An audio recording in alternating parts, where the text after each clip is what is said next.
Is history doomed to repeat itself? Repeat itself? Repeat itself? Find out in today's BFD Talkback.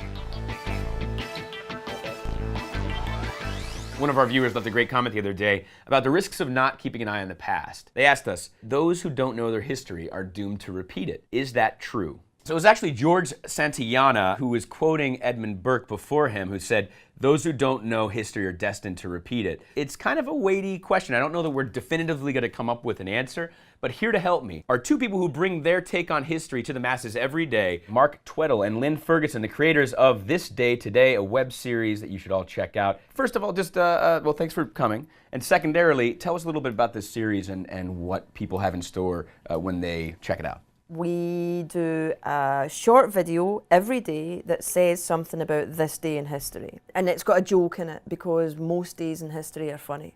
Although weirdly, some days in August are just not funny. Nothing funny ever happened in August. I don't know what that is, but there you go. So why do you guys think that history is important or sexy or interesting? If there was no point in history, if there was no biological need for it, the human brain wouldn't be wired so that it had memory. It had long-term memory. Right. And like the point, like when cavemen were all drawing things around, you know, on walls and sitting around fires, it was all about relating what had just happened. The nature of storytelling, the nature of everything is based on the thing that just happened. You know, history is so vast that if you find a boring bit, you can just go, meh.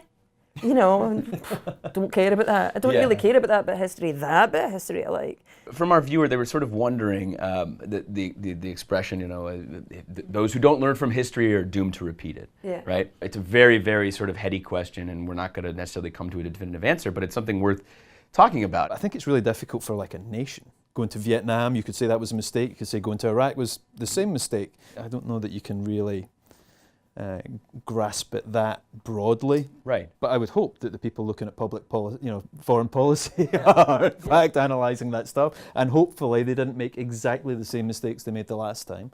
All right, but let's get down to brass tacks. We've done a lot of navel gazing here, a lot of pontificating, but at the end of the day, we have to answer the question, are we doomed to repeat the past if we don't learn from it? I don't know, I don't care, I'm too busy thinking. Right? What do you think? Paralysis of analysis. I think you can't analyse history to that extent. I think you could get yourself all tied up, and actually you learn more by being active and doing. So no, we're not doomed to that. All right, we have a split panel, I guess. Yeah, I know, I was just thinking it's a divorce. This is divorce.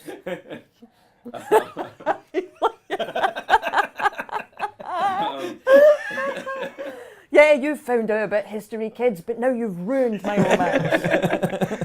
Thank you guys so much for coming, though. Thank you. Really appreciate it. Well, History Week is coming to a close, but the good thing is this has become a part of history. It's available on the cloud now forever. So maybe one day historians will look at this to better understand humanity. Who knows? Interested in making a little history of your own? Well, click the link in the description below to help preserve Civil War sites and stories. For BFD, I'm David Park. Thanks so much for joining us, and subscribe.